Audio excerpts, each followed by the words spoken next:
Hello everyone, my name is Jack Pierce and today I'll be presenting the #Shareacoke campaign brought to you by Coca-Cola. So a little bit of background about the company and the campaign. So Coca-Cola is a global non-alcoholic beverage manufacturer. They're famous for their line of Coke products such as Coke, Coke Zero, Diet Coke, but they also own many other beverage companies. So before the campaign, Coke found the problem that 50% of Australian teens and young adults had never tasted Coke before. So in 2011, they launched #Shareacoke in Australia, and then eventually this moved into the United States and many other countries in 2014. So the way they did this campaign is they swapped out the iconic logo on 20-ounce bottles with 250 of the most common names in the country. Consumers were encouraged to find bottles with personal meaning to them and then share it with friends and family. They were also encouraged to share their experience on Twitter and Facebook using the #Shareacoke. Um, One of their big goals of this campaign was to create a more personalized relationship with customers. And then through this campaign, they were able to capitalize on the social media craze and become very successful. In Contagious, Berger teaches us that people want to share with others things that make them look smart and in the know. On page 36, he says, give people a way to make themselves look good while promoting their product and ideas along the way. So he suggests 3 ways to do this. Inner remarkability, which is making a product that's truly remarkable. Coke did this by blowing people away with the personalization and putting people's individual names on the bottle. The second way is game mechanics, and this is finding a way to get the consumers involved and try to make them achieve something. So Coke did this by creating, letting them vote for the next batch of names that would be released, because originally they only released a few hundred, and then this number eventually got up to 1,000. And then lastly, make them feel like insiders. So Coke did this by making people feel like they were part of the club, being able to have their name on the bottle, and then be able to share it on social media through #Shareacoke. As Berger teaches us, triggers not only get people talking, they keep people talking. Top of the mind mean tips of the tongue. So what this really means is you need some stimulus in the environment to make you want something. And so Coke really did this through their social media craze. They had Coke everywhere. So there was 76,000 virtual Coke shared, and then 12 million earned impressions on Facebook. This increased Facebook traffic by 870% in terms of Coke on Facebook. And then they also had 998 million Twitter impressions and 150 million personalized bottles sold. So Coke surrounded everybody and reminded them of the taste that they know and love and to go buy a Coke. The third principle that Berger talks about is emotion, and he says when we share, we care, or when we care, we share. Sorry. This is perfect for the campaign because Coke wants people to show others that they care by sharing a Coke with them. Berger also says that high arousal moments cause us to share. So the way Coke really emphasized this was having someone surprise you with a Coke with your name on it to make you feel like you are having a great day.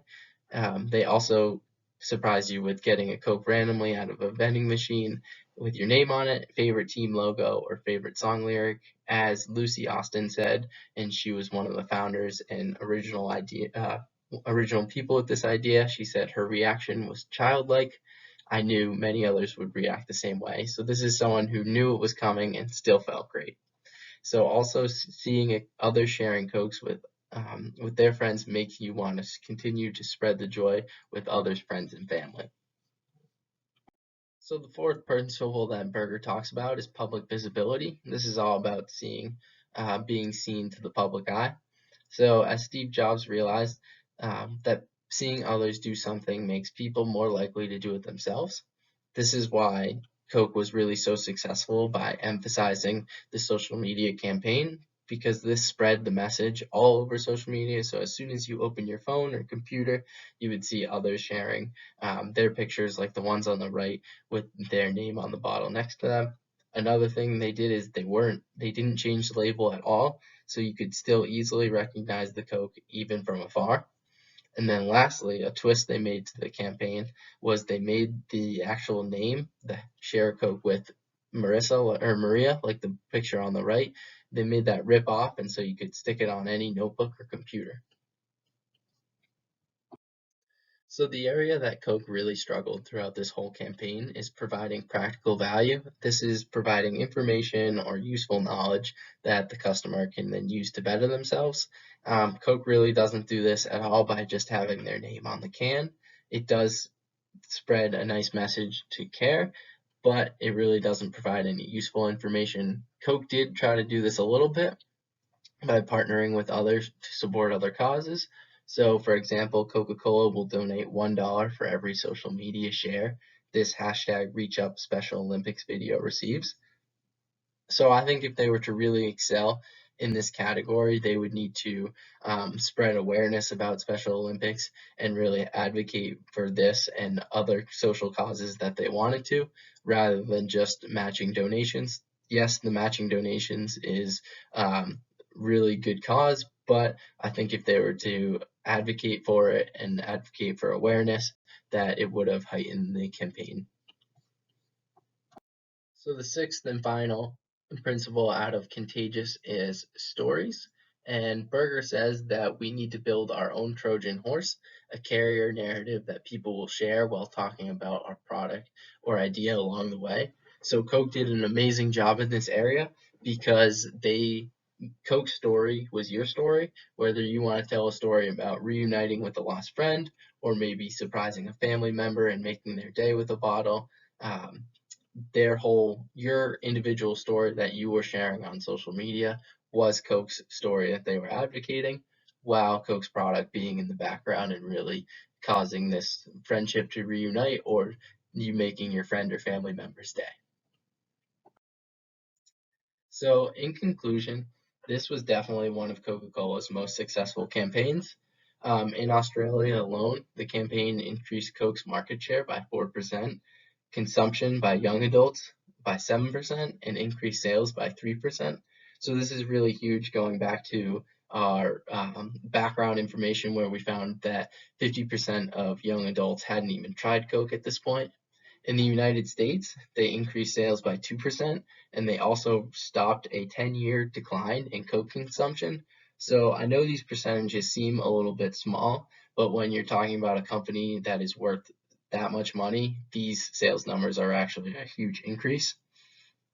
Some of the most successful aspects of this were definitely social media or social currency and storytelling. And this was really done by pairing the names on the can with the social media so that everybody could feel like they were in the know because they were part of this group that was sharing on social media and receiving Cokes with their name on it. And so the area that definitely needed the most improvement would be practical value. It's very tough for a, a beverage company to provide practical value. Snapple did it with Snapple Facts, but Coke really didn't do it, and it's especially a little bit more hard when they're an unhealthy beverage company. So the best way I would have recommended to do it was, like I said in the slide, was to partner with other social causes that you wanted to advocate for and really create awareness for. So here are some of my references. Thank you guys for listening. I really appreciate it, and I look forward to your comments.